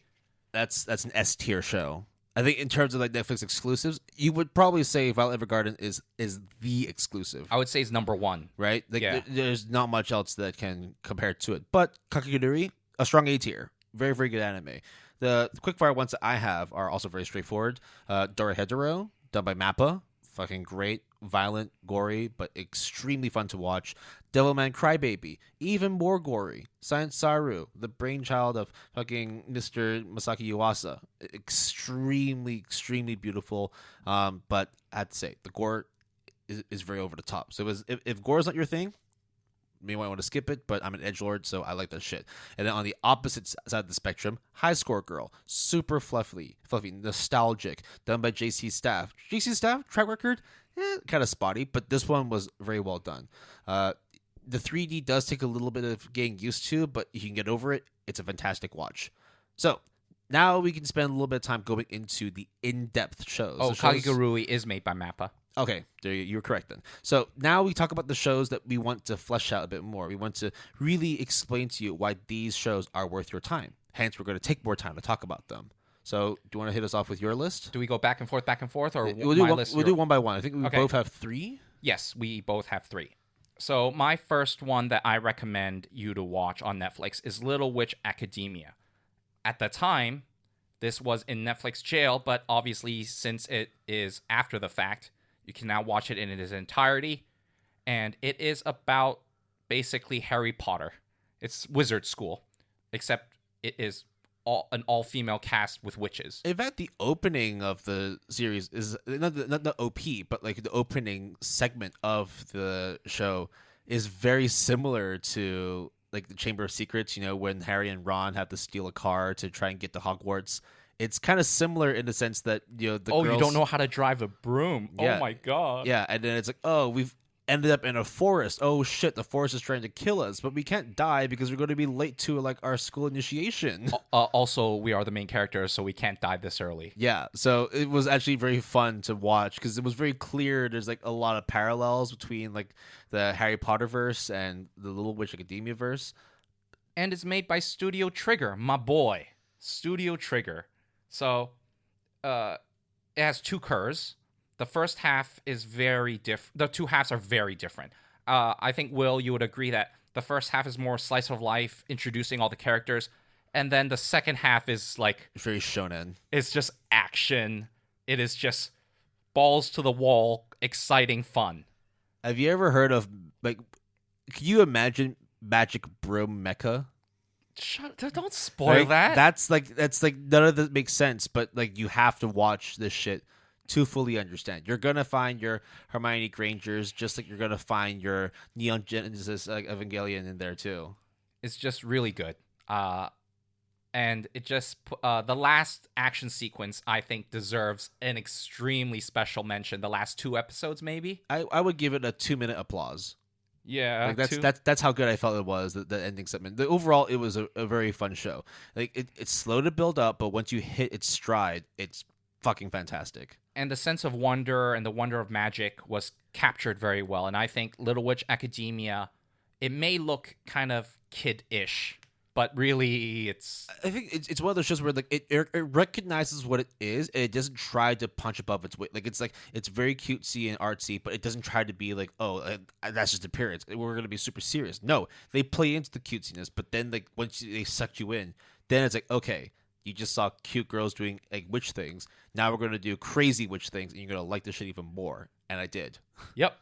So that is my first pick for Netflix recommendation. My first pick, I mentioned this earlier, which is actually all the shows that I talked about earlier. Beastars. Beastars is actually very fantastic. It's very deep. Definitely, there's a lot of like thematic parts to it. A lot of like actual like physical imagery in terms of what the dichotomy of the animal kingdom is, and when you see that, you can then see representation and similarities to how human society runs. It's not like Animal Farm, though in a way it kind of is. It's like watching National Geographic if it had a high school arc. It's definitely worth your time. You can get over to 3D and the specific scene, I believe in episode 2 or episode 3. 2. You will be fine. I'm up to episode 6 right now, and I can still recommend it, even not finishing it, because I know this is a good show. This is going to keep going to the part where I'm going to be in a happy place. I think that if there was ever something like Zootopia or like humanoid animals in real life, and they were trying to function as kind of sentient, pacifist beings, just like human beings are kind of trying to do that, Beastars is basically that. And it's also 3D done right. I mean, it's Studio Orange. Yep. It's very well done. The 3D is extremely well done. Oh, and the music's great, too. Music is great. I think the OP I quite like, too. Yeah, it's overall a good show. And the OP, have you seen the opening credits? Yeah. It is done in a way that is just... You have to watch it to see for yourself. Yeah, it's good. It's really good. Yeah, so that's my first recommendation, my first in-depth recommendation. My second in-depth recommendation is Teasing Master Takagi-san. Wait a minute, but as we said, right? Season 1 is only on Crunchyroll. Mm-hmm. So were you okay just watching season 2? In fact, that's what I did. Right. Okay. I watched just season 2. Granted, okay, so this is the caveat here, is I did read the manga. So I knew what was going on. But to be fair, and I double-checked with season 1 on Crunchyroll, they are both, season 1 and season 2 are very much akin to the manga, which is gags. So each episode has like 3 skits or gags.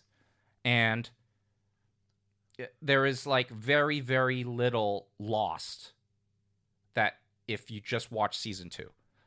If you watch season 1, there might be some references that will go back to season 1 from season 2. But as long as you understand the premise, which is high school or middle school Takagi-san is teasing Nishikata, and she's really good at she's so good at teasing. She's a teasing master. It's just cute, wholesome, bubbly fun. Wow, a teasing master. It's almost like it's in the name of the show. Yeah, bro. So yeah. So besides knowing the premise and characters, you can just go right into season 2. I rarely would advocate for that, but in this particular case, if you don't have a Crunchyroll subscription, watching just season 2, and if you want to read the manga, you should. It's a very good, wholesome watch. It's good to hear that you don't have to have Crunchyroll in order to fully appreciate Takagi. Okay, you do miss out on season 1, but it's not a huge miss. It'd be nice to watch. I would say if you watch season 1, you will definitely gain more from season 2. But if you just watch season 2, you would not lose as much as that, if that makes sense. I get that. So that's how I feel about my second pick, teasing Takagi-san. Yeah. Teasing Master Takagi-san. My second pick is also straightforward because I also mentioned this earlier. Great Pretender. It's fucking good. The music is great. The script is dope.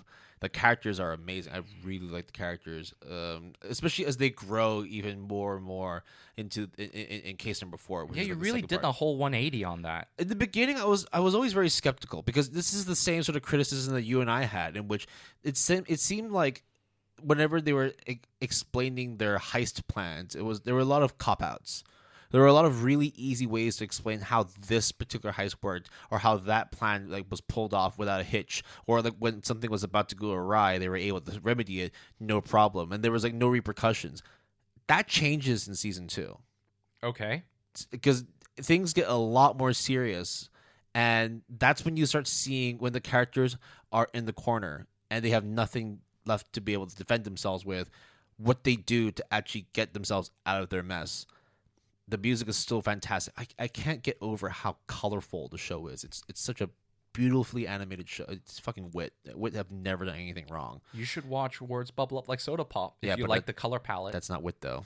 It But is I, not I will. Wit, I will though. check it out. I will check it out. I actually will say that the only mistake they might have had was Seraph of the End, but I'm just biased. I don't like the show. But generally, Wit Studio, fantastic music, fantastic color palette, animation quality, mwah.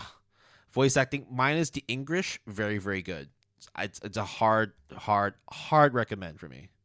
Okay, so my third and final show that I will recommend is made by Studio Bones. It is a music anime called Carol and Tuesday.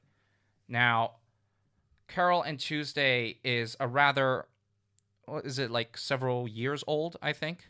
I think it came out 2018.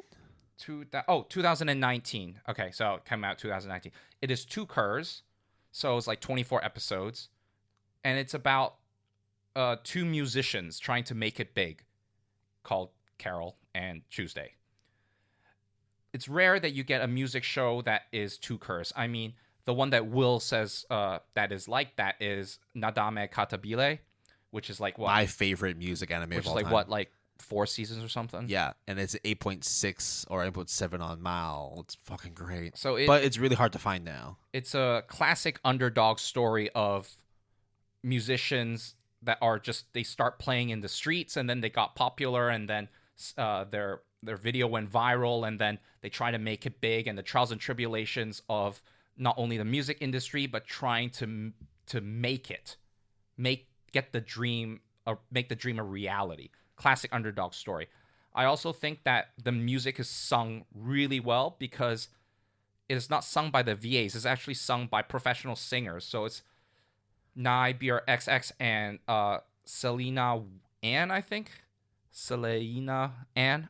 I have the names here, but I can't pronounce them correctly. But they actually sung the vocals for the music, which is really sung really, really well, basically. I mean, to no one's surprise, they did win Crunchyroll's Best Music Score Award last year. Yeah, I mean, the music is it's incorporated everywhere. All the episode names are named after really famous songs, and actually that episode talks about the themes that are in those songs that are being referenced. They mention stuff like Bruno Mars out of nowhere. They mention a lot of all these, like, they mentioned all this, like, music stuff. So if you're, like, into music, this is the show for you, and it is the best selling point of the anime, and it is done by none other than Watanabe, the director for Cowboy Bebop, Samurai Champloo, Macross, and Kids on the Slope. And Space Dandy. So, dude is no stranger to music being an integral part of the anime. I know how we both feel about Space Dandy, but we have to put it in there, unfortunately. Yeah, I purposely left it out, but like, fine. Hey, look, we only watched 2 episodes. It might get better. Yeah, we might change our opinion. Season 2 is better than Season 1, apparently. But apparently. If we get there, right? If we get there. Yeah, so, hey, three pretty good shows. So comes to no surprise that the fluffy, wholesome guy is like cute witches being teased and singing. Yeah, so far mine is, bank heists and robberies, and the other one being like furries in high school. Well, not furries, they actually are animals. The last one that I wanted to recommend, and I love the show to death, and I've talked about it a couple times, not so much recently, but it's Kengan Ashura.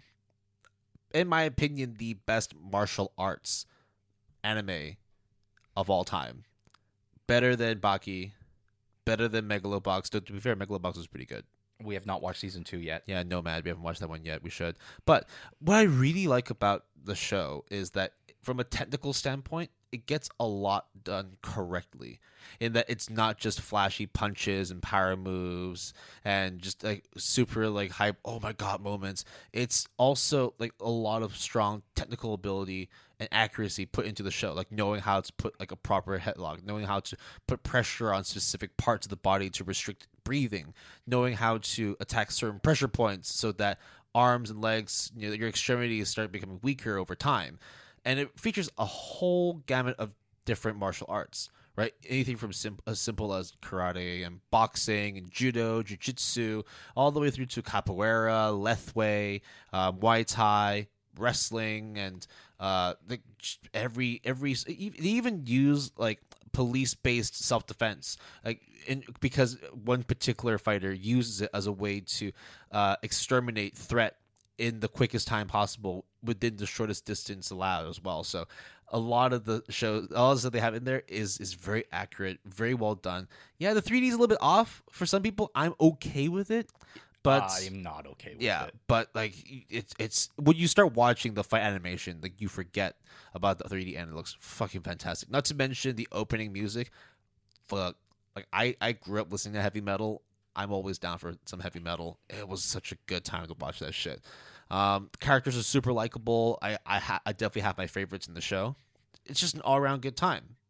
I just don't think I'd be able to recommend anything else about those 3. Yeah, Great Pretender, Beastars, Kengan Ashura. As for Jason, Little Witch Academia, Season 2 of Takagi-san, and Carol and Tuesday. Yep, those are my 3 in-depth ones. Yeah. I think the main takeaway about the whole Netflix and anime situation, which, this is a point that you drive home, very accurately, is anime on Netflix is very much more about quantity as opposed to quality of the shows. And I think at the end of the day, if you are a very devout follower of anime, that you would consume stuff on a seasonal basis, on a week-by-week basis, you won't get it through Netflix, obviously, and you will get it somewhere else. So it just so happens that, surprisingly, a lot of people around the world who are into anime are not necessarily hardcore enough that would go on a seasonal basis. So for them, Netflix is sufficient to quench their thirst for anime. Yep. Casual Netflix, casual anime, put them both together, it's the perfect platform.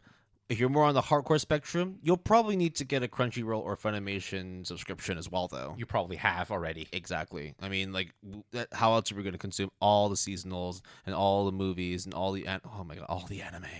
So much anime. But they're so good, Will. They're really, really good. So that's our main discussion about Netflix. Hopefully looking forward, there's going to be more shows coming up like Exception, Spriggan, season 2 of Ultraman, Therme Rome Nove, or Rome, I think it's Therme Rome Nove. There is that Vampire in the Garden. Yeah. There's that grim fairy tale with Wit Studio and Clamp. Make My Day as well, which is another sort of like horror sci-fi. Did we say Exception already? Yep. That one looks super dope. Bright Samurai. Bright Samurai Soul. Yeah. Okay, there you go. And I think we've talked about like Kakegurui or even Kengan Ashura. Like these are some shows, at least for me, for Kengan Ashura, and for you and both me as well for Kakegurui, having sequels, and they're probably not going to happen. But that's not necessarily a Netflix thing. Yeah, exactly. That's not a Netflix thing. That's more of an anime thing. The fact that unless if you're a shonen, you are not going to have everything fully adapted, and it's just a reality of the anime industry, and it's just not worth it for them in some cases. And in other cases, the whole point of the anime is to promote the source material. So that's what it's for. Right. Okay. Well, that's our discussion. Shall we wrap this up then? Yeah, sure. So here's the housekeeping. You can always reach us through our email, gapalette@gmail.com. That's GAPALETTE@gmail.com, all lowercase, all one word. You can also contact us on Twitter using the handle @PaletteGood. That's capital P and capital G, all one word. You can also send us Twitter messages or emails saying that we missed out on this anime exclusive or non-exclusive. You're welcome to do that. We have a Facebook page at www.facebook.com/PaletteGood, capital P, capital G, all one word. And we have a website. I have updated the website recently with our About page and a bunch of other random small stuff. Super detailed. I love the About page. It just says so much about both of us. So go ahead, check that out. They have landing pages for the Apple Podcasts as well as Spotify on the front page, right? So you can have both players on there. So easy to access your stuff. Yeah, so we encourage you to check it out. Our website is www.goodanimepalette.com, all lowercase, all one word.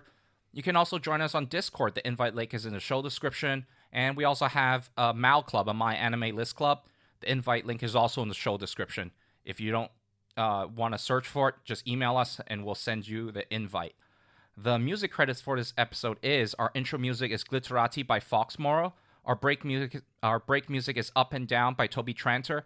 And our outro music is Sunset Dew by Lupus Nocte. Our music was provided courtesy of epidemicsounds.com. If you're interested in using Epidemic Sounds as a service, we have a referral link for you that's provided in the show description. William, how's it going? It's I like using Netflix. Netflix is very easy to use. I mean, it's not an expensive subscription to have. But when it comes to the anime side, I'm starting to get to a point where I just don't use it much anymore. Yeah, I'm still watching. I'm still watching Fruits Basket on it. So are you. But outside of that, like, there's really not that much we use. I mean, you watched Anohana. Yeah. Yes, I did. It's great, but that's the thing. I've already watched it. If I'm to continue using Netflix for anime, I'm starting to run dry. I mean, did I use the analogy of Nintendo? Yeah, video games and all that. Yeah. Pretty much like you're going to be looking at Netflix exclusives as like Nintendo exclusives. Yeah, some of them aren't going to be great. And like, for example, for all the gamers, if you have a PlayStation or an Xbox, you probably have a Nintendo Switch to go along with it.